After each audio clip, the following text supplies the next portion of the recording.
So as far as the admissions process, there is three key components: academics, broken down into your standardized test score, your external grades, and things like the IB, as well as some enrichment activities that show your intellectual curiosity. It could be a research paper or a project.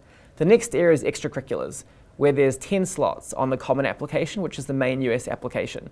That can include anything you've done from grade 9 to grade 12. Beyond that, there's also 5 honours, which are going to be activities or awards at the school, regional, national, or international level. And then you've also got opportunity there to showcase your leadership. Now, I didn't see myself as a conventional leader in high school. I wasn't sort of the guy that would give the big speech on stage. And so some students can be that. They can be the institutional leader, where you're like a prefect or a head student. Other students are more entrepreneurial, where they launch their own projects or initiatives. In my case, various kind of social initiatives.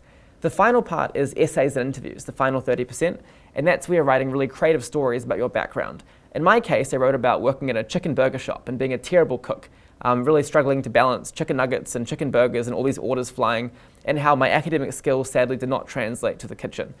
So a couple of strategies, I would say, that would help students getting in.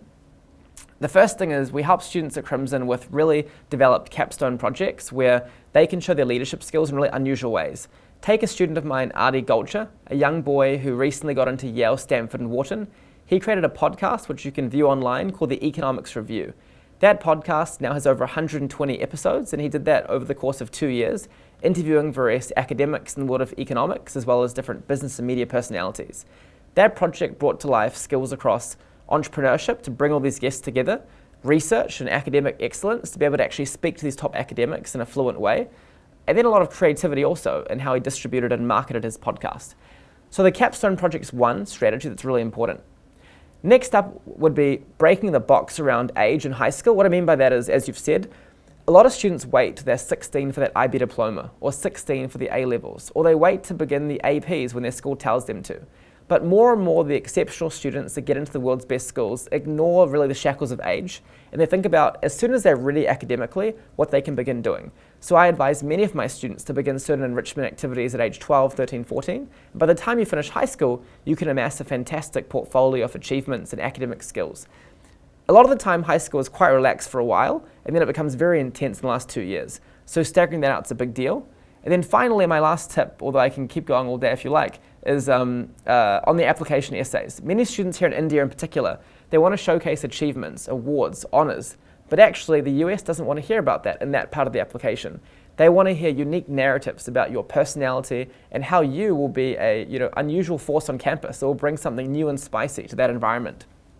One funny essay I wrote about was my odd superstition, where before every one of my 30 exams in my last year, I had to have Kettle's barbecue chips, Blue Powerade, and Turkish Delight. This was my stress management technique.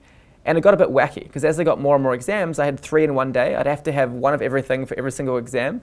And so it wasn't good for my diet, but it was certainly great for my academic focus. And this kind of funny, self-deprecating essay can really bring to life, a lighthearted side of you to these ultimately human admissions officers that are reading your profiles on the other side of the world.